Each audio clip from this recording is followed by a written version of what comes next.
నిజంగా పాకిస్తాన్ వాళ్ళు కూడా ఇట్లాంటి సిచ్యువేషన్ కోరుకోవట్లేదు సార్. అక్కడ ఉన్నటువంటి మంత్రులే బాబోయ్ మమ్మల్ని కాపాడండి అని శరణు కోరే పరిస్థితిలో ఉన్నారు. ఇవాళైతే రీసెంట్లో ఒక వీడియో వచ్చింది సార్. అక్కడ ఉన్నటువంటి కేంద్ర సమాచార మంత్రి ఎవరైతే ఉన్నారో మొన్న బెదిరించిండు కదా, ఆయన ఇప్పుడు లండన్లో కనిపిస్తున్నాడు. పాకిస్తాన్ వాళ్ళే తిడుతున్నారు, ఏమి అక్కడ ఇంత ఇది ఉంటే నువ్వు ఇక్కడ నా తిరిగేది ఎంజాయ్ చేయడానికా అని. పాకిస్తాన్ ప్రైమ్ మినిస్టర్ కూడా లండన్లో ఉన్నాడు అంటే మీరు ఆశ్చర్యపోనక్కర్లేదు. పాకిస్తాన్ డిఫెన్స్ మినిస్టర్ కూడా లండన్లో ఉన్నాడు అంటే మీరు ఆశ్చర్యపోనక్కర్లేదు. వీళ్ళు పక్కన పెట్టండి, పొలిటికల్ లీడర్స్ కదా. పాకిస్తాన్ చీఫ్ కూడా లండన్లో ఉన్నాడంటే మీరు ఆశ్చర్యపోనక్కర్లేదు. వీళ్ళు పిరికి పందులు, వీళ్ళు పారిపోతారు. యుద్ధ భూమిని వదిలి పారిపోవడము వీళ్ళ బేసిక్ లక్షణం. ఇది మొదటిసారి జరగలేదు. ఏ పాకిస్తాన్ హైయర్ అఫీషియల్ వాళ్ళ ఫ్యామిలీ మెంబర్స్ పాకిస్తాన్లో ఉండరు. వాళ్ళందరూ లండన్లో, అమెరికాలో, కెనడాలోనే ఉంటారు. వీళ్ళు జనాల్ని మూర్ఖులు చేస్తూ డబ్బులు సంపాదిస్తూ మన ఫ్యామిలీస్కి విఐపి ట్రీట్మెంట్స్ ఇస్తారు.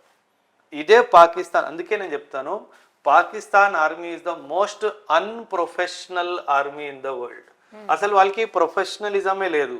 ఒక ఆయుధం నడపడం రాదు, ఒక మిలిటరీ టాక్టిక్స్ రాదు, ఒక military drill, discipline, professionalism zero అన్న ఏం పర్వాలేదు. కాకపోతే కసి ఉంటుంది, చెయ్యాలి, ఇండియాని చంపేయాలి అని కసి ఉంటుంది, కానీ సత్తా ఉంటుంది. ఇది పాకిస్తాన్.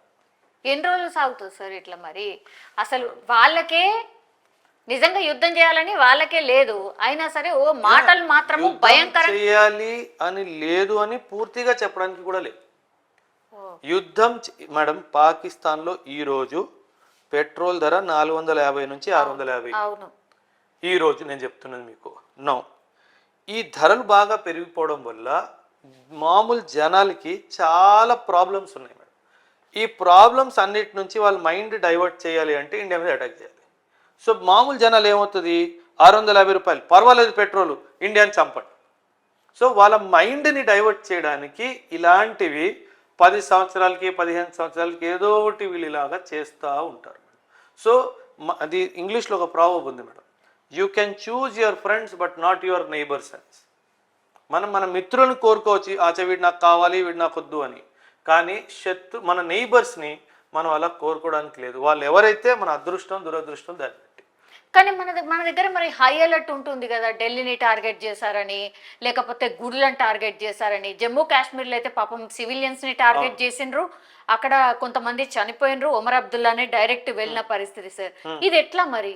అంటే మనం అమాయకంగా మనం ఎందుకు చావాలి మరి? అంటే మరి మేడం, నేను అది చెప్పాను కదా, పాకిస్తాన్ లాంటి నైబర్ ఉంటే కొన్ని తప్పవు మేడం. ఎందుకంటే వాడు మూర్ఖుడు, వాడికి హ్యూమన్ వాల్యూస్ తెలీదు, వాడికి వాల్యూ సిస్టమ్ లేదు అసలు. మేడం 3 రోజుల ముందు, ఏప్రిల్ 22కి 3 రోజుల ముందు వాళ్ళ ఆర్మీ చీఫ్ ఏం చెప్పాడు, చాలా స్పష్టంగా చెప్పాడు, హిందూ ఆర్ ముసల్మాన్ కలిసి ఉండలేరు. వాడికి ఎందుకు, నా దేశంలో కలిసి ఉంటున్నారు భయ్, నీకెందుకు? కానీ వాడు అట్లా కాదు. ఉండలేరు అంటే ఏంటి స్టేట్మెంట్, నేను ఏదో చేయబోతున్నాను అని సంకేతం. మనం అప్పుడే పసిగట్టేసాము. వాడు ఏ రోజైతే ఆ బ్రీఫింగ్ చేశాడో మనకు ఆ రోజు అర్థమైపోయింది, ఈ ఏదో పని ఏదో ఒకటి చేస్తాడు. కాకపోతే పహల్గాం దాడి మనం ఆపలేకపోయాం, అక్కడ వాడు సక్సెస్ అయిపోయాడు. అది ఆపగలిగితే మాత్రము అల్టిమేట్ సక్సెస్ అయ్యేది.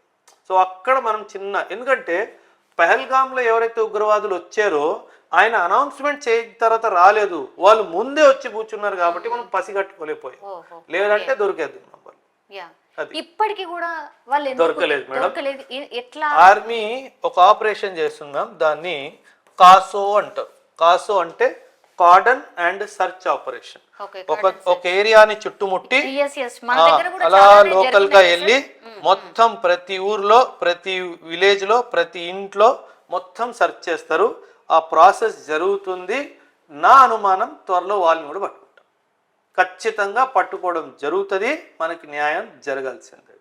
6గురే కాదు, పాకిస్తాన్లో ఉన్న 30,000 మంది టెర్రరిస్ట్ని చంపాలి, హాఫీజ్ సయీద్ని చంపాలి, మసూద్ అజర్ని చంపాలి. దానికి ఎంత ఖర్చు అయినా పర్వాలేదు, ఎన్ని రోజులు ఆర్మీ బార్డర్లో ఉండాల్సి వచ్చినా పర్వాలేదు, మనం ఎంత ఎయిర్ ఫోర్స్ వాడాల్సి వచ్చినా పర్వాలేదు, ఇంటర్నేషనల్ మీద ఎంత ప్రెషర్ వచ్చినా పర్వాలేదు, ఇది ఖచ్చితంగా చేసి తీరుతామని చెప్పేసి మన భారత ప్రధాని గారు చెప్పింది మన అందరికీ చాలా స్పష్టంగా అర్థమైపోయింది.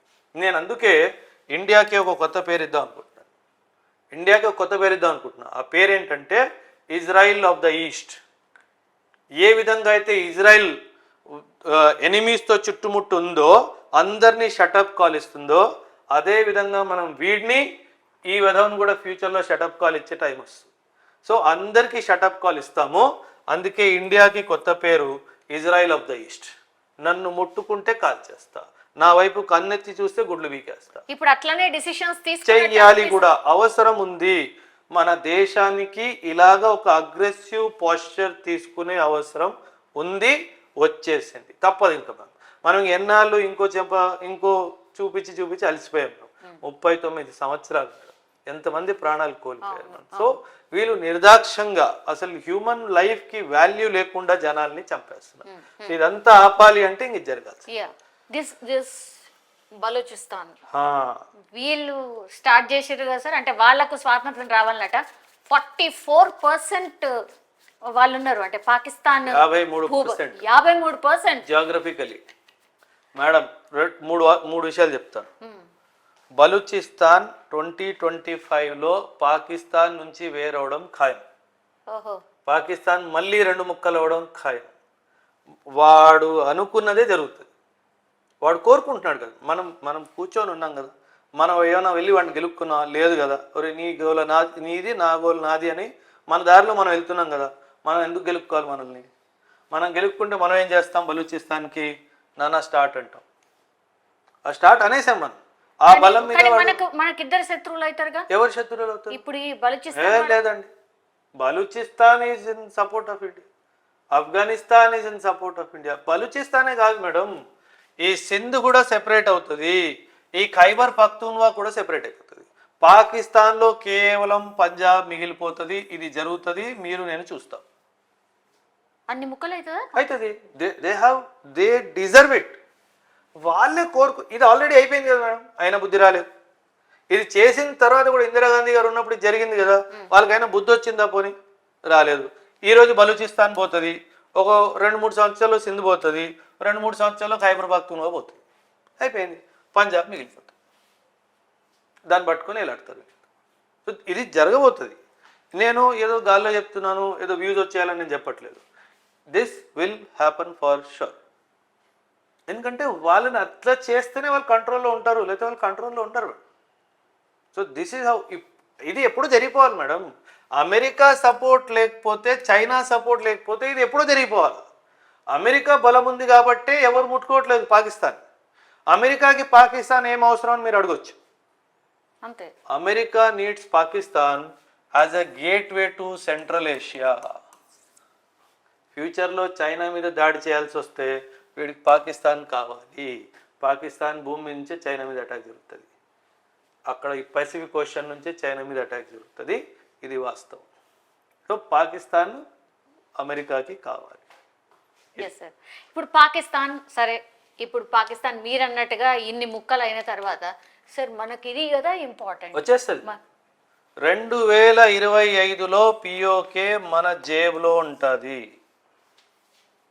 2025 PoK will come to us 100%. నేను చెప్తున్నా కదా, నేను ఎమోషన్లో ఫ్లో అయ్యి చెప్పట్లా. ఈ పిఓకే మనకి రావాల్సిందే. Operation Sindoor main objective is PoK. 100% అది మనకు వస్తుంది. ఆ రోజు మనం సంబరం చేసుకోవడం 100% ఇది ఖచ్చితంగా జరిగింది, చేయాల్సిందే. ఎందుకంటే పిఓకేలోనే అన్ని ట్రైనింగ్ క్యాంప్స్ ఉన్నాయి, టెర్రర్ ట్రైనింగ్ క్యాంప్స్ అన్ని పిఓకేలోనే ఉన్నాయి. కాకపోతే దాన్ని మనం కొంచెం మిలిటరీగా కంట్రోల్ చేస్తూ నెమ్మదిగా ఇండియాతో ఇంటిగ్రేట్ చేస్తాం. ఒక్కసారి ఇంటిగ్రేట్ అవ్వదు. మిలిటరీ వాళ్ళు దాన్ని హోల్డ్ చేస్తారు, ఎందుకంటే వీళ్ళు దుర్మార్గులు. మరి అందులో ఎవరిని వదిలేసి వెళ్తారో తెలియదు. ఒక్కరిని జల్లెడు పట్టినట్టు బట్టి అసలు వాడు ఏంటి, వాడు అక్కడ ఎందుకున్నాడు, వాడు ఏంటి, మనస్తత్వం ఏంటి, ఇండియాకు విరుద్ధంగా ఉన్నాడా, ఆలోచన తీరు ఎలా ఉంది, అసలు వాడు కనెక్షన్స్ ఏంటి, ఇవన్నీ ఎస్టాబ్లిష్ చేసిన తర్వాత నెమ్మదిగా పాకిస్తాన్ బయటికి వెళ్ళిపోతుంది. అండ్ మనం మొత్తం పిఓకేని ఆక్యుపై చేస్తాము. నెమ్మదిగా పిఓకే మొత్తం కూడా ఇండియాలో ఇంటిగ్రేట్ అయిపోతుంది. ఇది జరుగుతుంది.